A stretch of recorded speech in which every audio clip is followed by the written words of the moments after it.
Abrimos ahora nuestro espacio de educación financiera, invertir y simplificar la gestión de carteras usando la estructura de un equipo de fútbol.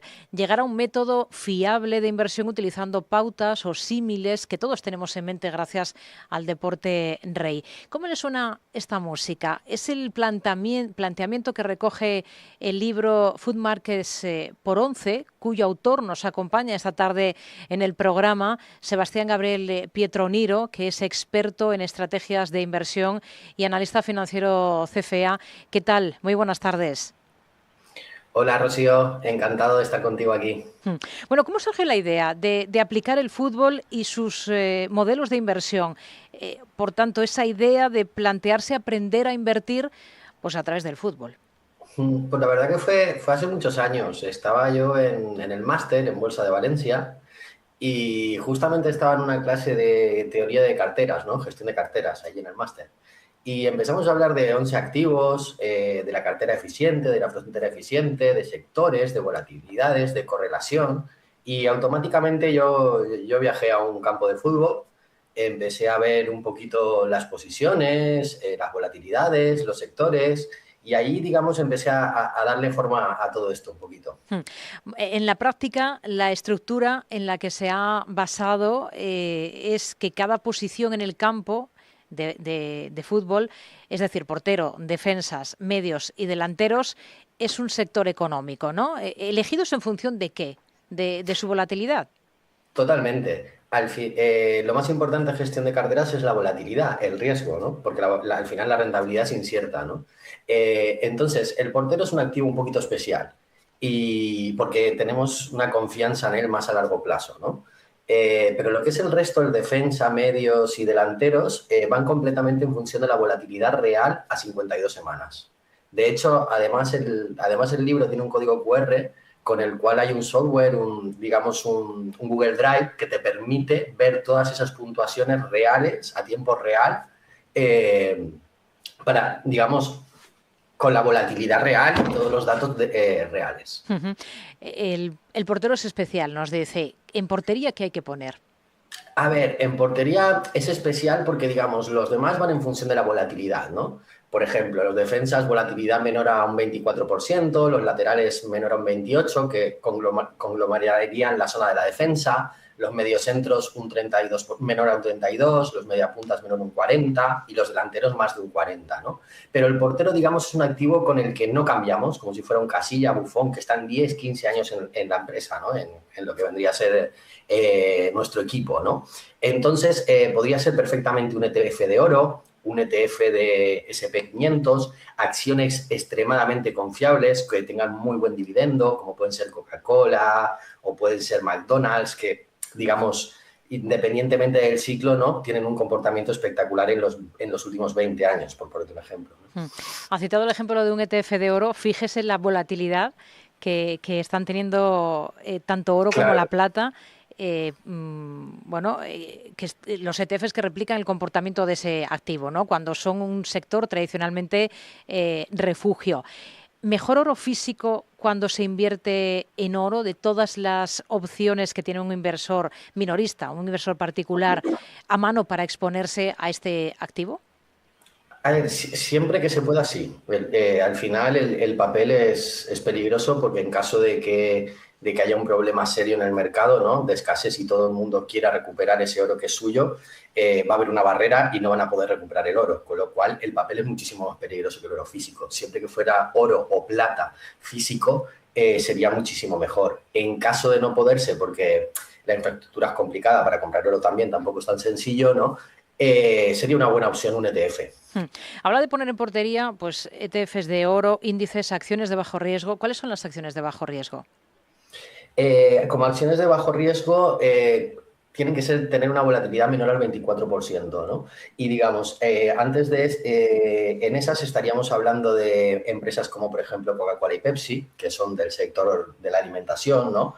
Sectores de consumo básico, sectores asociados al sector público también, empresas muy estables, también podría ser, por ejemplo, Visa, Mastercard, que tengan, digamos, una estabilidad muy grande. La inversión en índices es lo más rentable a largo plazo y por eso debe estar, como bien nos indica, a la zaga de una cartera diversificada y una cartera bien estructurada en portería. Podría estar en portería, como igual que el oro que comentabas tú, que aunque es muy volátil, de aquí a 10 años va a ganar dinero, o el ETF del SP500 también podría estar ahí, pero bueno, nuestra idea siempre es crear el equipo para superar ese benchmark, ¿no? O sea, para superar al SP500, por ejemplo. Pero sí, en caso de estar, tendría que estar de portero.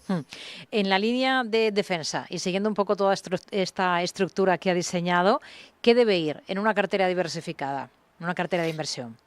En una cartera de inversión, en esta área que tenemos de la defensa, tendrían que ir, como comentábamos, los activos más estables, ¿no? Con lo cual podría ser cualquiera de lo que hemos dicho del mercado americano o, bueno, también podríamos aplicarlo al IBEX 35, ¿no? En el mercado americano tendría que ser ese tipo de acciones, tendría que ser tipo Coca-Cola, Pepsi, Visa, McDonald's, Burger King, acciones que sean muy independientes del ciclo, ¿no? Que no estén expuestas al ciclo económico o con fuertes dividendos también. Y en el medio campo, que ahí es donde en los buenos equipos, digamos, está la magia y se genera el juego, ¿no? Se hace el partido. ¿Qué hay que poner ahí? Pues empresas de sectores tipo material, construcción, finanzas, servicios de comunicación. Por ejemplo, nos podrían servir Disney, IBM, Google, Apple, sectores que, como decía, son de transición, no son excesivamente arriesgados y mantienen, digamos, una transición muy buena, ¿no? Y luego, arriba del todo, en la delantera, entendemos que lo más arriesgado, ¿no? Los activos con un potencial teórico más llamativo. Lo más arriesgado y con más potencial. Por ejemplo, Tesla, Nvidia, acciones en las que creemos que pueden tener una proyección muy alta y también somos conscientes de que pueden tener una caída, porque normalmente suelen estar en máximos, ¿no? Pueden tener una caída muy fuerte, ¿no? Pero sabemos que el riesgo compensa, o sea, la rentabilidad compensa el riesgo. Bueno, y en este esquema que ha diseñado y que plantea en su libro, ¿algún jugador libre? Es decir, ¿se puede dar cabida en una cartera diversificada y bien estructurada a activos menos tradicionales, más alternativos, digamos? Sí, sí, sí. De hecho, hay dos en concreto, por ejemplo, Ethereum en criptomonedas podría ser un delantero perfecto. O sea, iría perfectamente el rango de Ethereum, Solana, serían muy buenos delanteros. Luego, con el Bitcoin tendríamos una doble duda, dependiendo de si lo entendemos como el oro, un activo, o sea, como si fuéramos un holder, un activo que no vamos a tocar en 10 años, lo podríamos poner de portero. En caso de que no, porque eso es un activo muy especial Bitcoin, en caso de que sea un activo especulativo, lo tenemos que poner de delantero. Bueno, estamos hablando todo el rato de componer una cartera diversificada con ese símil o cual la alineación de un equipo de fútbol. En el Deporte Rey los jugadores son 11. Una cartera de inversión diversificada, ¿cuántas posiciones a su juicio debería tener? 10 o 11 como máximo. De hecho, Markovic decía 10. Tobin incluía un activo de, de poco riesgo, ¿no? De bajo riesgo.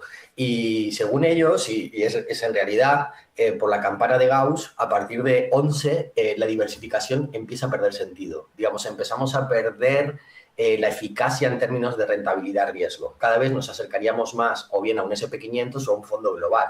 Entonces, digamos, el número adecuado consistiría en elegir 10 y 11. Muy importante estructurarlas bien, como podemos ver, y en qué riesgo o en qué zona va cada una, y luego elegir bien los jugadores. Pero es muchísimo mejor elegir, o sea, el número es 11.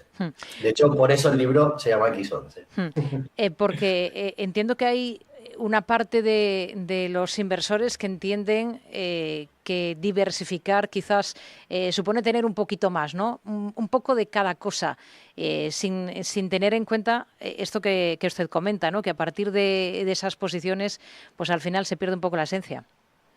Claro, Y se pueden duplicar posiciones sí, sin muchas darse uno veces cuenta.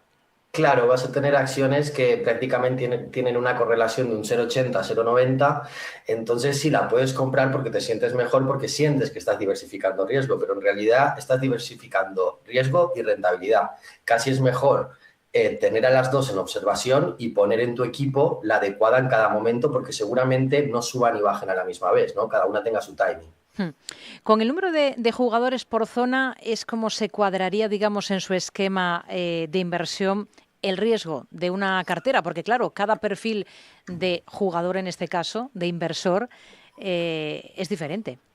Sí, sí, sí. De hecho, tendríamos dos formas de estructurar el riesgo, ¿no? Que bueno, tenemos unas fases para estructurarlo todo, pero pertenecerían a la fase 2 y a la fase 3. En la fase 2, digamos, lo que haríamos sería elegir nuestro primer marco de riesgo. Yo soy defensivo, tengo un riesgo medio o tengo un riesgo ofensivo, ¿no? Eso es lo primero que tengo que pensar. ¿Cómo soy realmente? Porque en principio todo el mundo te va a decir que es arriesgado, pero luego cuando llega la hora de la verdad no todo el mundo es arriesgado y asume muchas pérdidas por no admitir su verdadero perfil, ¿no? Entonces, lo primero es saber si vas a jugar con 5 defensas, con 4 defensas o con 3 defensas. Y esto va a condicionar una estructura de riesgo, ¿no? La primera estructura de riesgo que vas a tener. Luego, en la alineación, vamos a decidir dos cosas muy importantes. La ponderación, pero antes de eso lo que vamos a elegir es la estructura exacta del riesgo, ¿no? Al final, como has comentado tú, cada posición define un sector, con lo cual los interiores son distintos a los mediocentros, ¿no? Entonces, dependiendo de cómo hagas la alineación, por ejemplo, si eliges con tres centrales, tienes múltiples formaciones o múltiples alineaciones que te van a llevar a elegir exactamente el riesgo que tú quieres, ¿no? Por tanto, ha diseñado estas 5 fases que son, creo, ¿no? En todo este proceso inversor. Sí, sí, sí, sí. ¿Cuáles serían así, grosso modo? Pues mira, la primera es el análisis de ciclo. O sea, realmente es decir, ¿dónde estamos, no? En la liga, ¿contra quién jugamos? ¿Estamos en primera? ¿Estamos en segunda? ¿Contra quién estamos jugando, no? El momento actual, por ejemplo, ahora mismo estamos en un ciclo expansivo, ¿no? Pero sí que es verdad que hay mucha incertidumbre. Entonces, estamos expansivos con incertidumbre. ¿Esto para qué nos sirve? Esto nos sirve para saber qué liquidez vamos a tener, cuánto vamos a invertir en el primer equipo. Yo si tengo 11.000 euros, por poner los números fáciles, o 10.000 euros, ¿cuánto quiero invertir en el primer equipo? Pues probablemente en el estado actual invertiré un 30% del equipo en mi primer equipo para poder ampliar luego, para poder hacer cambios adecuados y tendré un 70% en liquidez, ¿no? Depende de la alineación que elija, ¿no? La segunda... Nos estamos quedando sin tiempo, lo tenemos que dejar aquí. Creo que es interesante que retomemos otro día este asunto, bueno, para componer este sistema de inversión que nos ha explicado Sebastián Pietroniro. Gracias, muy buenas tardes. Cuando queráis, un placer, Rocío.